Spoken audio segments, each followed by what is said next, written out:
আসসালামু আলাইকুম। এটিএন বাংলা সংবাদে সবাইকে স্বাগত জানাচ্ছি আমি শারমিন সালাম। শুরুতেই বিআরবি কেবলস সংবাদ শিরোনাম। আইন শৃঙ্খলা বাহিনীর সহায়তায় শেখ হাসিনার নির্দেশে গুম জানালেন কমিশন প্রধান। ভারতের কারাগারে বন্দীদের মধ্যে গুমের শিকার কেউ আছে কিনা তা যাচাই বাছাই চলছে। পুরনো সংবিধানে নতুন রাষ্ট্র গড়া সম্ভব নয় মন্তব্য নাহিদের। শেখ হাসিনার বিচারের পরেই নির্বাচন, হুঁশিয়ারি সার্জিসে। সেকেন্ড রিপাবলিক প্রতিষ্ঠায় কাজ করবে এনসিপি। বেগম খালেদা জিয়ার শারীরিক অবস্থা আগের চেয়ে ভালো জানালেন ডাক্তার জাহিদ। তারেক রহমানের বাসা থেকেই চলছে চিকিৎসা।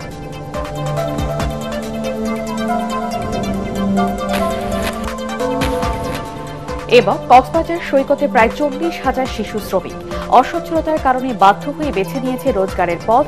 স্কুলমুখী করার তাগিদ বিশেষজ্ঞদের।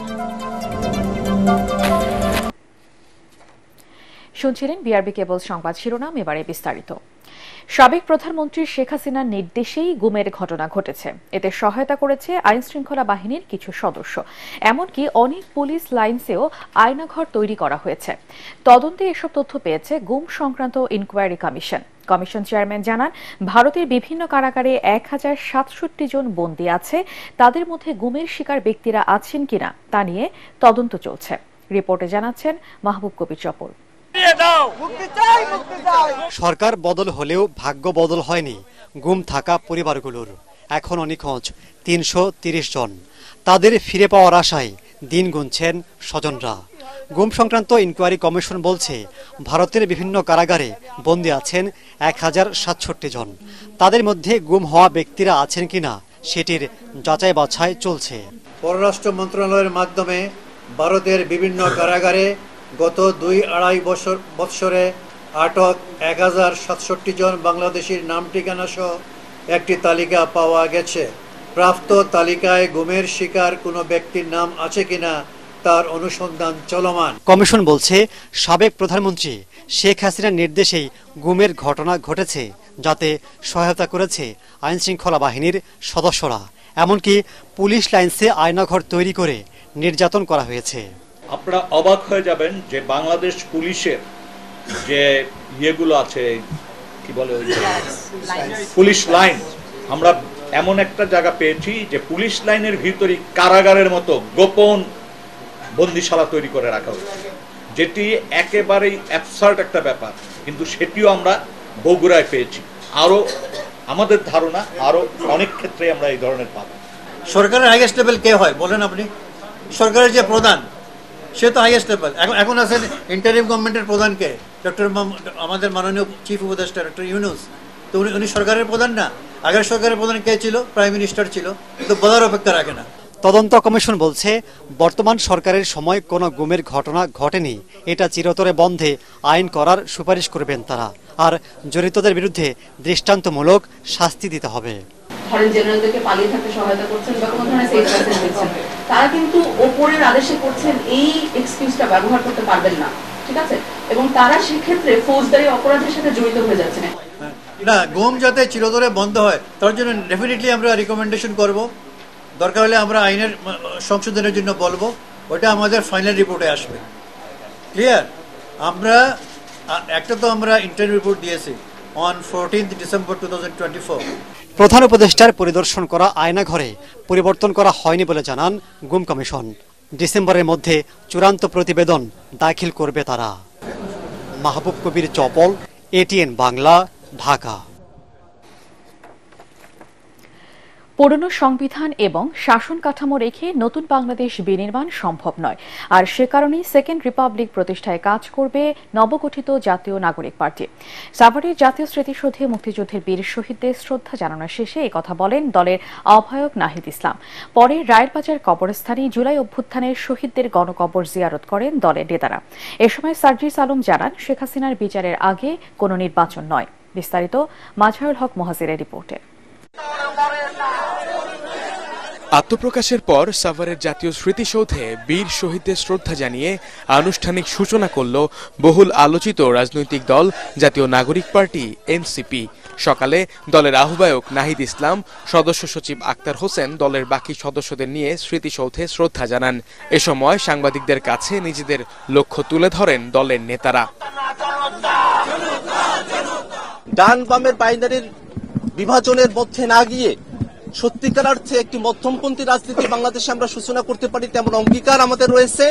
আমাদের যে গণপরিষদ ইলেকশন রয়েছে সেখানে আমরা নতুন করে চিন্তা ভাবনা করছি। আমাদের একটা নতুন সংবিধান প্রয়োজন, একটি নতুন প্রজাতন্ত্র আমাদের গড়তে হবে এবং তার জন্য একটি নতুন সংবিধান এবং গণপরিষদ নির্বাচনের প্রয়োজন। সেই জায়গা থেকে আমরা সেকেন্ড রিপাবলিকের কথা বলেছি। পরে রায়েরবাজার কবরস্থানে জুলাই আন্দোলনের শহীদদের গণকবর জিয়ারত করে এনসিপির নেতারা। এ সময় উপস্থিত ছিলেন শহীদ পরিবারের সদস্যরাও। যত মানুষ, যত মজলুম এই হাসিনার জুলুমের শিকার হয়েছে, সকল মজলুমকে তুমি এই হাসিনার বিচার দেখে যাওয়ার তৌফিক দান করো মাওলা। অন্তর্বর্তী সরকারকে দ্রুত শেখ হাসিনা তথা আওয়ামী লীগের বিচার কার্যক্রম দৃশ্যমান করার দাবি জানান এই সরকারেরই সাবেক উপদেষ্টা ও দলের আহ্বায়ক নাহিদ ইসলাম। এবং এই বিচারের মধ্য দিয়েই আসলে আমাদের যে ফ্যাসিজম সংগঠিত হয়েছিল, স্বৈরতন্ত্র সংগঠিত হয়েছিল, সেটা যাতে পুনরায় আর কখনো না হইতে পারে এই বাংলাদেশে, শুধু বাংলাদেশে না পুরো পৃথিবীতেই কোন স্বৈরাচারী, কোন জালেম যাতে এই ধরনের কার্যক্রম করার আগে, গণহত্যা করার আগে একবার ভেবে নেয়, এরকম কঠোরতম বিচার হওয়া উচিত। এই বিচার নিদর্শন হিসেবে থাকা উচিত পুরো পৃথিবীর ইতিহাসে। শেখ হাসিনা ও তার দোসরদের বিচারের আগে কোনো নির্বাচন নয় বলে হুঁশিয়ারি দেন হাসনাত আব্দুল্লাহ ও সার্জিস আলম। যদি এই আহতদের এবং শহীদদের পরিবারের বিচার নিশ্চিত না করা হয়, দ্রুততম সময়ের মধ্যে আওয়ামী লীগের বিচার নিশ্চিত করা না হয়, এই কান্না ক্রোধে পরিণত হবে। এবং এই সরকার আমরা দেখতে পাচ্ছি যে বিচার, এটা খুবই, আমরা কোনো দৃশ্যমান বিচার প্রক্রিয়া এখনো পর্যন্ত দেখতে পাচ্ছি না, যেটা আমাদেরকে আশাহত করছে। যে সময়টুকু এই সরকারের আছে, নির্বাচনের আগেই খুনি হাসিনাকে বাংলাদেশে নিয়ে এসে ফাঁসির মঞ্চে নিতে হবে। যতদিন না আমরা খুনি হাসিনাকে ওই ফাঁসির মঞ্চে না দেখছি, এই বাংলাদেশে কেউ যেন ভুল ক্রমেও ওই নির্বাচনের কথা না বলে। মুক্তিযুদ্ধ, জুলাই আন্দোলন সহ দেশের সব গণতান্ত্রিক আন্দোলনের প্রেরণায় আগামীতে কাজ করার অঙ্গীকারের কথা জানান তারা। বলেন, দলের নিবন্ধন ও গঠনতন্ত্র প্রণয়নের কাজ এগিয়ে চলছে পুরোদমে। সাভার জাতীয় স্মৃতিসৌধে শ্রদ্ধা জানানোর পর জুলাই অভ্যুত্থানের শহীদদেরও শ্রদ্ধা জানায় নবগঠিত জাতীয় নাগরিক পার্টি। এ থেকে তাদের বার্তাটা স্পষ্ট, ৭১-এর সাথে নেই ২৪-এর কোনো সংঘর্ষ। তারা বলছেন ৭১-কে লালন করেই ২৪-কে ধারণ করবে নতুন এই দল। রায়েরবাজার কবরস্থান থেকে মাজহারুল হক মুহাজির, এটিএন বাংলা, ঢাকা। লন্ডনে চিকিৎসাধীন বিএনপি চেয়ারপারসন বেগম খালেদা জিয়া শারীরিকভাবে আগের চেয়ে অনেকটা ভালো আছেন বলে জানিয়েছেন তার ব্যক্তিগত চিকিৎসক অধ্যাপক ডক্টর AZM জাহিদ হোসেন। লন্ডনে স্থানীয় বিএনপির এক অনুষ্ঠান শেষে তিনি সাংবাদিকদের জানান, চিকিৎসকরা নিয়মিত বাসায় গিয়ে বেগম জিয়ার শারীরিক পরীক্ষা নিরীক্ষা করছেন। তাদের অনুমতি পেলে বেগম খালেদা জিয়ার দেশে ফেরার বিষয়ে সিদ্ধান্ত নেওয়া হবে বলেও জানান ডক্টর জাহিদ। চিকিৎসার জন্য গত ৮ জানুয়ারি লন্ডন যান বিএনপি চেয়ারপারসন। লন্ডন ক্লিনিকে যাবতীয় পরীক্ষা নিরীক্ষা শেষে এখন বড় ছেলে তারেক রহমানের বাসায় থেকে বেগম জিয়ার চিকিৎসা চলছে। আগের চেয়ে উনি অনেকটা ভালো আছেন, এটি বলা যায়। খুব সুস্থ উনি হয়ে উঠেছেন একথা আমি বলবো না, বাট উনি যে কোনো সময়ের তুলনায় আল্লাহর অশেষ মেহেরবানি অনেকটা সুস্থ আছেন। এখানকার চিকিৎসকরা ওনাকে বাসায় হোম ভিজিটের মাধ্যমে ওনাকে নিয়মিতভাবে ওনার শারীরিক পরীক্ষা নিরীক্ষা এবং চিকিৎসার ব্যবস্থা করছে। যখনই এখানকার চিকিৎসকরা ওনাকে অনুমতি দিবে যাওয়ার জন্য, উনি দেশের মানুষকে ভালোবাসেন এবং খুব শীঘ্রই চিকিৎসকরা যখনই বলবেন উনি দেশে ফেরত যাবেন ইনশাআল্লাহ। অর্থ পাচার মামলায় বিএনপির ভারপ্রাপ্ত চেয়ারম্যান তারেক রহমান ও ব্যবসায়ী গিয়াসউদ্দিন আল মামুনের বিরুদ্ধে রায় ঘোষণার জন্য ৬ মার্চ দিন ঠিক করেছে আপিল বিভাগ। প্রধান বিচারপতি সৈয়দ রেফাত আহমেদের নেতৃত্বাধীন ৪ বিচারপতির আপিল বেঞ্চ শুনানি শেষে রায়ের জন্য এই দিন ঠিক করে আদেশ দেন। ২০১৬ সালের ২১ জুলাই বিচারিক আদালতের খালাসের রায় বাতিল করে তারেক রহমানকে ৭ বছর কারাদণ্ড দেয় হাইকোর্ট। সেই সাথে তাকে ২০ কোটি টাকা জরিমানা করা হয়। ব্যবসায়ী গিয়াসউদ্দিন আল মামুনকে বিচারিক আদালতে দেয়া ৭ বছরের কারাদণ্ড বহাল রাখে হাইকোর্ট। তবে বিচারিক আদালতে তাকে দেয়া 40 কোটি টাকার জরিমানা কমিয়ে 20 কোটি টাকা করা হয়। হাইকোর্টের ওই রায়ের বিরুদ্ধে বিলম্ব মার্জনা চেয়ে চলতি বছর লিভ টু আপিল করেন গিয়াসউদ্দিন আল মামুন। গেল বছর 10 ডিসেম্বর সাজার রায় স্থগিত করেন আপিল বিভাগ।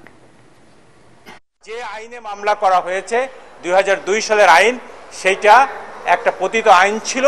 শুনানি হওয়ার পরে আদালত দুদকের যে মামলা, সেই মামলার কোনো সাবস্টান্স খুঁজে পায় নাই এবং মোটামুটিভাবে অ্যাপিল বিভাগের সকল জাজ একমত হয়েছেন যে না, দুদকের কোনো মামলার সাবস্টান্স নাই এবং ফর্মাল জাজমেন্টের জন্য 6 মার্চ ওনারা দিন ধার্য করেছেন। প্রধান উপদেষ্টা ডক্টর মোহাম্মদ ইউনূসের সভাপতিত্বে উপদেষ্টা পরিষদের সভা অনুষ্ঠিত হয়েছে। তেজগাঁয় প্রধান উপদেষ্টার কার্যালয়ে অনুষ্ঠিত সভায় উপদেষ্টারা ছাড়াও সরকারি ঊর্ধ্বতন কর্মকর্তারা উপস্থিত ছিলেন। এতে দেশের সাম্প্রতিক পরিস্থিতি সহ বিভিন্ন বিষয়ে আলোচনা হয়। বিকেলে সংবাদ সম্মেলনে সভার বিষয়ে গণমাধ্যমকে বিস্তারিত জানাবেন প্রধান উপদেষ্টার প্রেস উইং।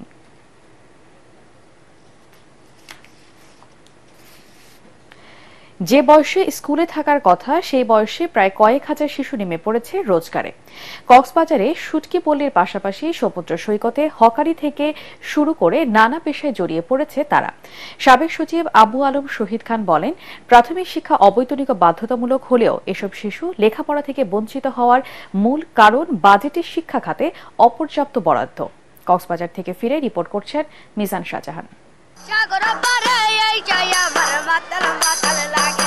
বিশ্বের সর্ববৃহৎ 120 কিলোমিটার সমুদ্র সৈকতের লাবণী থেকে সুগন্ধা হয়ে কলাতলি পর্যন্ত 2 কিলোমিটার।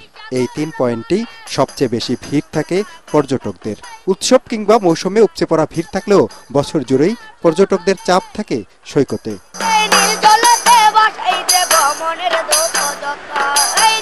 এই শহীদুল ইসলামের মতো অসংখ্য শিশুর দেখা পাওয়া যাবে সৈকতে। তারা পর্যটকদের গান শুনিয়ে দৈনিক আয় করেন 1000-1200 টাকা। পানি বিক্রি করে রাসেলের দৈনিক আয় 1000 টাকা। বেলুন বিক্রি করে বেলালের রোজগার 700 টাকার মতো।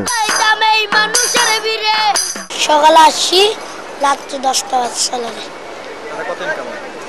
হয় 500। আমার 2 ক্যাশ 1000 টাকা, ভালো ইনকাম হয়। পর্যটকদের শরীর মাসাজ করাকেও পেশা হিসাবে নিয়েছে অনেক শিশু। হাফ বডি 50 আর ফুল বডি 100 টাকা। ঘোড়ায় চড়িয়ে মাহমুদের দৈনিক আয় 2000 টাকার মতো। বলেন, অর্থনৈতিক টানাপোড়েনের সংসারে বাধ্য হয়েই রোজগারে নামতে হয়েছে তাকে। ছোটবেলা থেকে বিজনেসে নামছি তো, তাই আর স্কুলে যাওয়ার সুযোগটা পাইনি। সাবেক সচিব আবু আলম মোহাম্মদ শহীদ খান বলেন, বরাদ্দ বাড়িয়ে মন্ত্রণালয় উদ্যোগী না হলে স্কুলমুখী করা যাবে না এসব শিশুকে। শিক্ষা হচ্ছে শিশুদের মৌলিক অধিকার, জাতির মৌলিক অধিকার। সুতরাং শিশু শ্রম কমানোর জন্য শিক্ষা খাতে বরাদ্দ বাড়িয়ে তাদেরকে ফেরত আনতে হবে স্কুলে, এবং আপনি স্কুলটা আনুষ্ঠানিক হতে পারে, অনানুষ্ঠানিক হতে পারে। এই ক্ষেত্রে অনানুষ্ঠানিক যে অ্যাপ্রোচটা, সেটা হয়তো বেশি সফল হবে। সারাদিন আলো দিয়ে সন্ধ্যায় ডুবে যায় সূর্য। সমাজেও অনেক শিশুর জীবন ফুসফুটিত হওয়ার আগেই ঝরে পড়ে।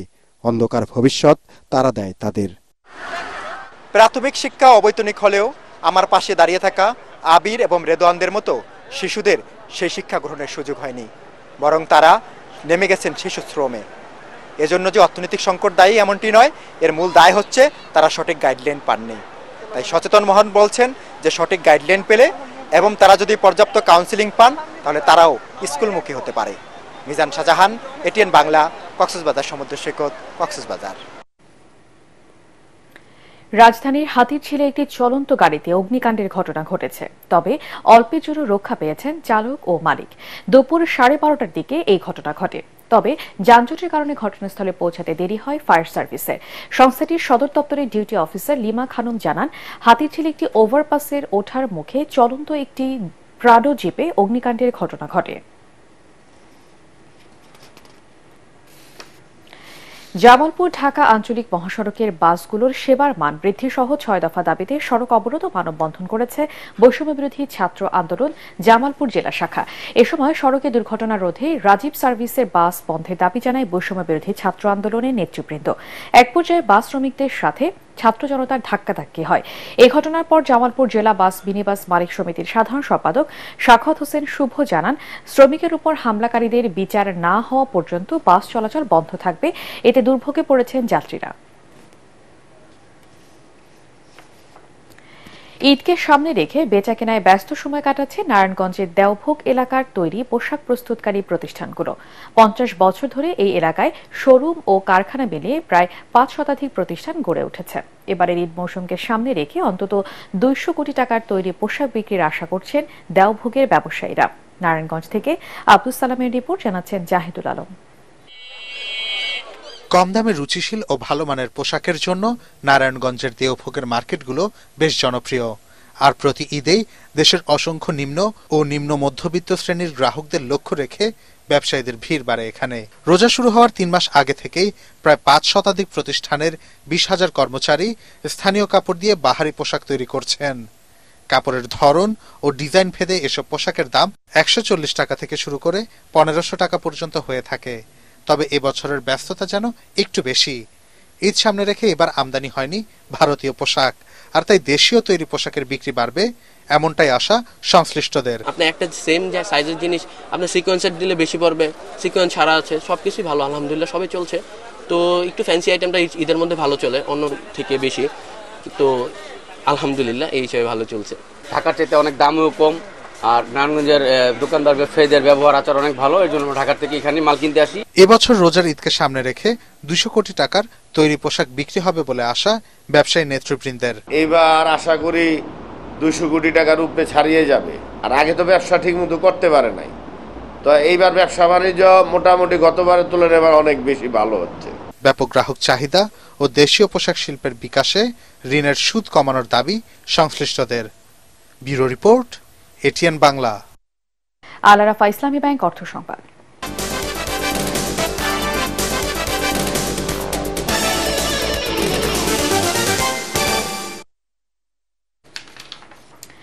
পরিচ্ছন্নতা কর্মীদের রক্ষায় দেশে প্রথমবারের মতো বীমা পলিসি চালু করেছে ইউনিলিভার বাংলাদেশ। রাজধানী তেজগাঁও ইউনিলিভারের কর্পোরেট অফিসে এই বিষয়ে চুক্তি সই হয়। মেটলাইফ বাংলাদেশ এবং Young Power in Social Action ইপসাকে সাথে নিয়ে চট্টগ্রামের পরিচ্ছন্নতা কর্মীদের জীবন মান উন্নয়নে জীবন বীমার সুবিধা দিচ্ছে ইউনিলিভার।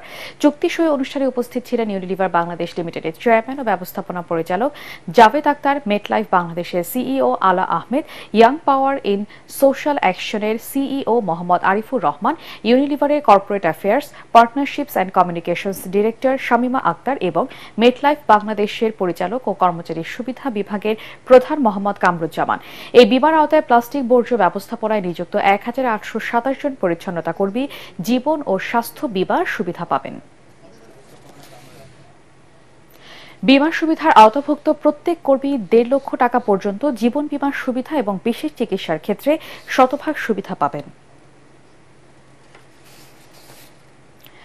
লেবু বিক্রি করে লাখপতি হয়েছেন ঠাকুরগাঁওয়ের আবু বকর সিদ্দিক। 2 বছর আগে উপজেলার ভাওলারহাট এলাকায় 4 লাখ টাকা খরচ করে প্রায় 10 বিঘা জমিতে লেবুর বাগান করেন শিক্ষিত বেকার যুবক আবু বকর।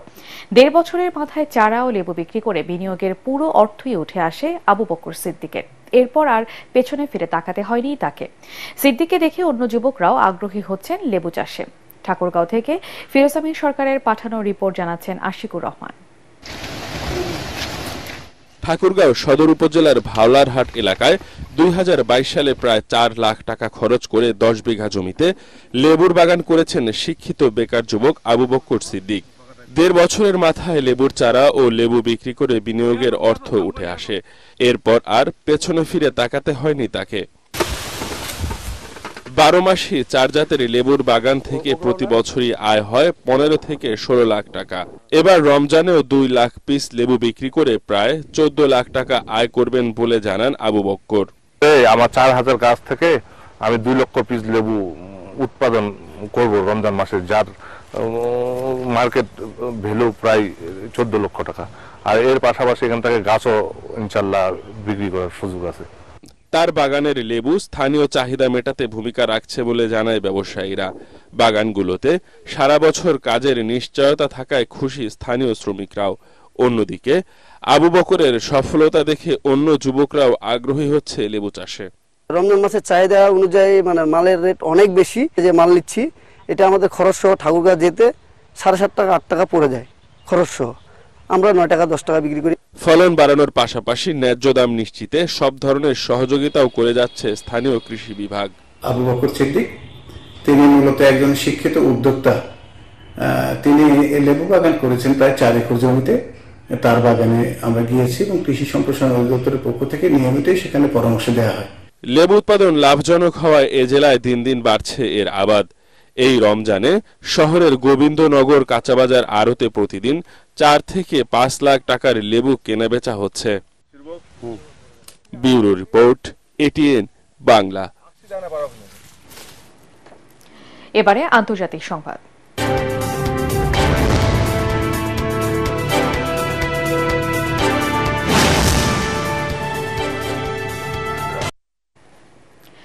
ইউক্রেনে সব ধরনের সামরিক সহায়তা স্থগিত করেছে যুক্তরাষ্ট্র। বার্তা সংস্থা রয়টার্স এবং সংবাদ মাধ্যম বিবিসিকে এই কথা জানিয়েছেন হোয়াইট হাউসের কর্মকর্তারা। গত সপ্তাহে হোয়াইট হাউসে ইউক্রেনের প্রেসিডেন্ট ভলোদিমির জেলেনস্কির বাকবিতণ্ডার পর এই সিদ্ধান্ত নিলেন মার্কিন প্রেসিডেন্ট ডোনাল্ড ট্রাম্প। হোয়াইট হাউসের কর্মকর্তারা জানিয়েছেন ট্রাম্প শান্তির দিকে মনোনিবেশ করেছেন। আপাতত সামরিক সহায়তা বন্ধ করে রাশিয়া ইউক্রেন যুদ্ধ পরিস্থিতি পর্যালোচনা করবে যুক্তরাষ্ট্র। এদিকে মার্কিন সহায়তা বন্ধের বিষয়ে তাৎক্ষণিকভাবে কোনো মন্তব্য করেনি প্রেসিডেন্ট জেলেনস্কির অফিস। এবারে পার্টেক্স খেলার খবর।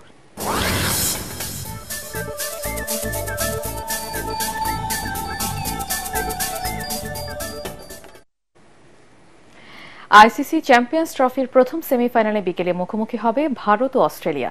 গ্রুপ পর্বের 3 ম্যাচ জিতে চ্যাম্পিয়ন হয়ে শেষ 4 নিশ্চিত করে রোহিত শর্মার দল। 2011 বিশ্বকাপ জেতার পর আইসিসির ওয়ানডে ইভেন্টে 4 বার দেখা হয়েছে 2 দলের। সেখানে 2 বার জিতেছে আর 2 বার হেরেছে ভারত। 2019 আর 2023 ওয়ানডে বিশ্বকাপে গ্রুপ পর্বে জিতে রোহিত শর্মারা, আর 2015 বিশ্বকাপের সেমিতে ও 2023 বিশ্বকাপে ফাইনালে হারের হতাশা নিয়ে মাঠ ছাড়তে হয় তাদের। যদিও এবার দুর্দান্ত ফর্মে আছে তারা। অন্যদিকে বি গ্রুপ থেকে রানার্স আপ হয়ে সেমিফাইনালে উঠেছে স্টিভ স্মিথের দল। 2 দলের শক্তির জায়গা তাদের ব্যাটিং লাইন আপ। দুবাইয়ে বেলা 3টায় শুরু হবে ম্যাচটি। চ্যাম্পিয়ন্স লিগের কোয়ার্টার ফাইনালে মাদ্রিদ ডার্বিতে রাতে মাঠে নামবে রিয়াল মাদ্রিদ ও অ্যাটলেটিকো মাদ্রিদ। ওয়েফা প্রতিযোগিতায় 2 দলের 10ম লড়াই হতে যাচ্ছে এটি। শেষ 16-র এই লড়াই নিয়ে রিয়াল মাদ্রিদ আত্মবিশ্বাসী, কেননা এর আগে নকআউট পর্বে 5 বার দেখা হয়েছে 2 দলের। প্রতিবারই জয় নিয়ে মাঠ ছাড়ে লা ব্লাঙ্কোরা। অবশ্য মাদ্রিদ ডার্বিতে অ্যাটলেটিকোও বেশ শক্তিশালী। কিছুদিন আগেই তারা লা লিগার রিয়ালকে রুখে দেয় 1-1 গোলে। ওয়েফার ক্লাব প্রতিযোগিতার শীর্ষ এই আসরে রিয়াল মাদ্রিদ অপ্রতিদ্বন্দ্বী। গত মৌসুমেও এই টুর্নামেন্টের শিরোপা জিতেছে তারা। সান্তিয়াগো বার্নাব্যুতে রাত 2টায় শুরু হবে ম্যাচটি। শেষ করার আগে বিআরবি কেবল সংবাদ শিরোনাম আরেকবার। আইন শৃঙ্খলা বাহিনীর সহায়তায় শেখ হাসিনার নির্দেশে গুম, জানালেন কমিশন প্রধান। ভারতের কারাগারে বন্দীদের মধ্যে গুমের শিকার কেউ আছে কিনা তা যাচাই বাছাই চলছে। পুরনো সংবিধানে নতুন রাষ্ট্র গড়া সম্ভব নয়, মন্তব্য নাহিদের। শেখ হাসিনার বিচারের পরেই নির্বাচন, হুঁশিয়ারি সার্জিসে। সেকেন্ড রিপাবলিক প্রতিষ্ঠায় কাজ করবে এনসিপি। বেগম খালেদা জিয়ার শারীরিক অবস্থা আগের চেয়ে ভালো, জানালেন ডাক্তার জাহিদ। তারেক রহমানের বাসা থেকেই চলছে চিকিৎসা।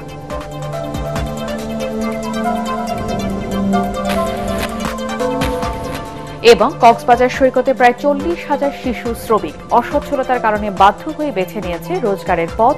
স্কুলমুখী করার তাগিদ বিশেষজ্ঞদের। পরবর্তী সংবাদ দেখার আমন্ত্রণ জানিয়ে এখনকার মতো শেষ করছি। ATN বাংলার সংবাদ ইউটিউবে দেখতে ব্রাউজ করুন youtube/ATN Bangla News।